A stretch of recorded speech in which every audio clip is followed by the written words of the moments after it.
Good morning, guys! Welcome back to our channel. Today is Thursday. So, ayan. This is a sunny day, guys. Thursday is a sunny day. So, how many days raining. So, today is sunny day. So, I will be going out to update, to check our plant. Our strawberry is full already because we didn't go out for a bit long. Hala na kay, there's a bee because we always close our door, sliding door. It's because it's raining. Our kulot is going out to play the rain. So today, we update our strawberry.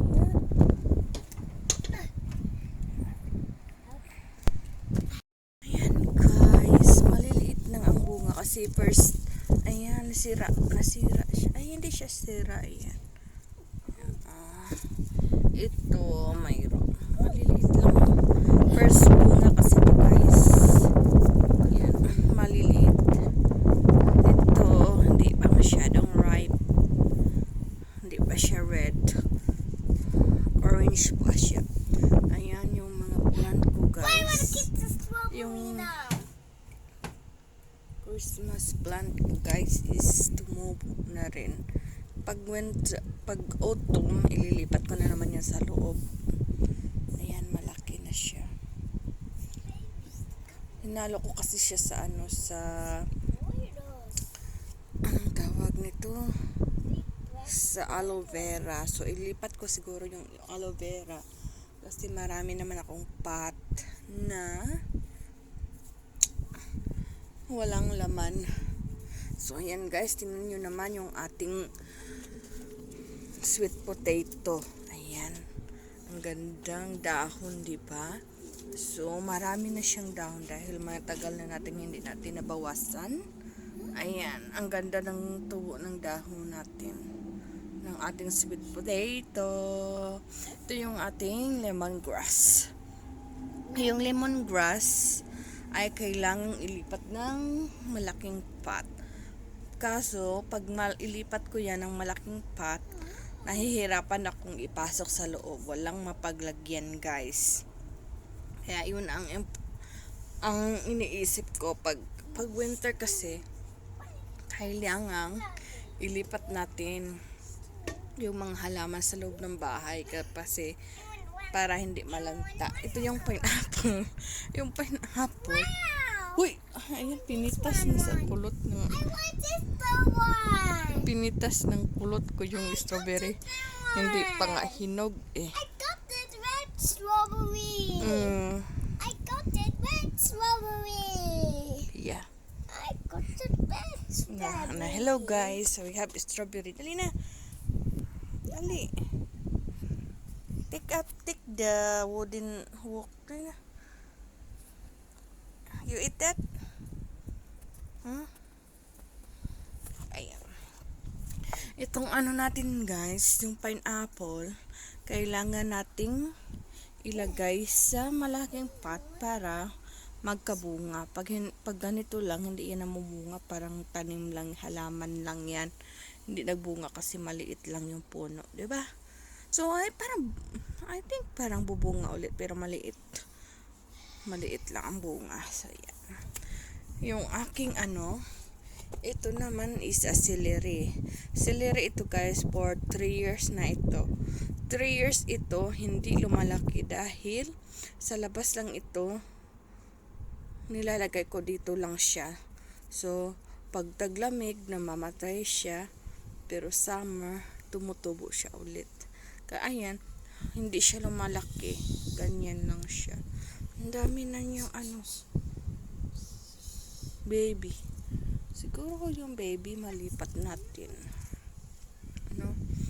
Yan, ito yung spring onion. Yung bumili ako ng spring onion, yung niya, yung puno ay hindi ko sinali pagluto. Kaya ayan, tinanim ko siya dito. Yung at saka ito naman, onion to eh. Yung onion namin, yung purple onion, tumubo na tumubo na siya kaya nilagay ko dito sa ano.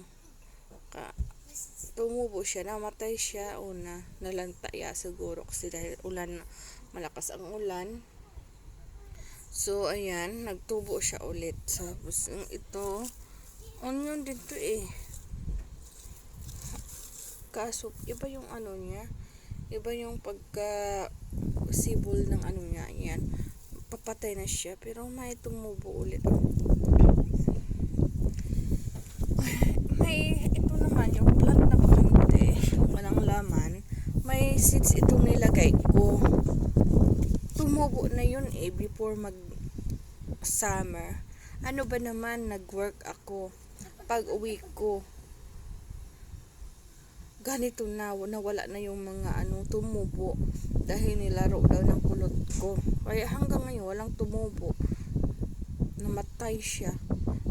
Dahil nilaro daw ng kulot namin. Yung ano, yung itong soil, lupa. Ito naman yung ano, yung aloe vera. Yung aloe vera natin guys, nilagay ko dito kasi pang loob, sa loob to nakalagay eh. So nilagay ko dito. Baho. Na-stuck yung ano, yung tubig, mabaho siya yan. Hindi siya maganda kasi kailangang malaki yung ano. So ayan, yun lang po yung ating, ito talaga kailangan ko nang gawa ng talbos ng kamote, mag ano, yung ensalada kasi medyo marami na. Where's the strawberry na? Yan guys, habang nagbabat ako sa aking kulot ay nagluluto ako ng ulam niya. Ang ulam niya ay fried chicken. Kasi, ayan.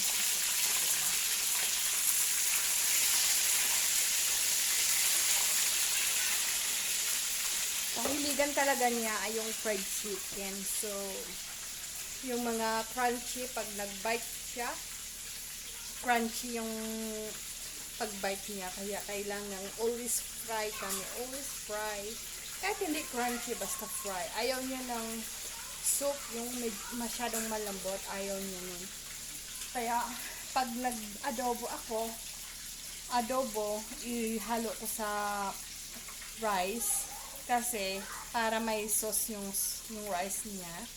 At saka yung gaya ng fry, yung mga fried fish, fried chicken, yun. Tinatabi yun, separate yun ng kanyang plate. So, ayan, yung habang nagpapak siya sa mga fries, nagsubo ako sa rice. So, ayan nga guys. That's our doing for today. So, waiting pa kami sa aming daddy, sa aking partner. Hindi pa nga ako nakaligo. See you later. So this? Pink! Hey, that's right. What color is this? Pink! Pink, that's right. What color is this? Brown? What is the color? No, it's not brown. So what is that? Brown. I don't know what is the color. Brown. It's a brown. Yeah, I'm correct.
It's not a horse. Is that a horse? Jump! Good job!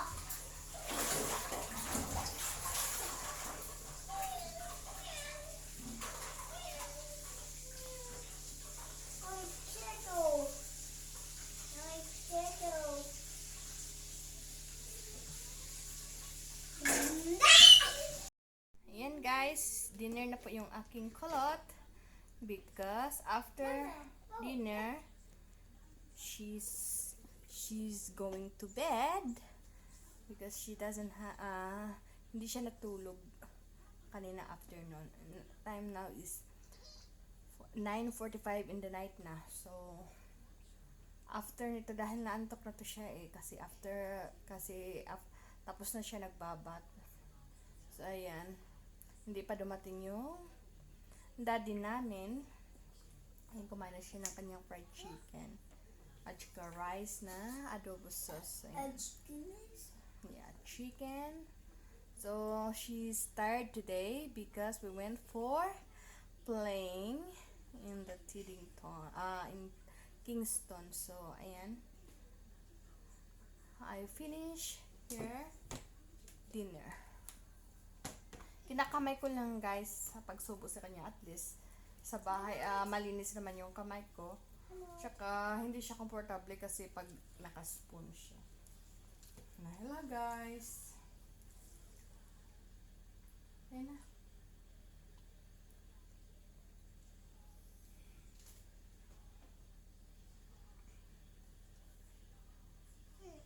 Hurry up na. Sunred.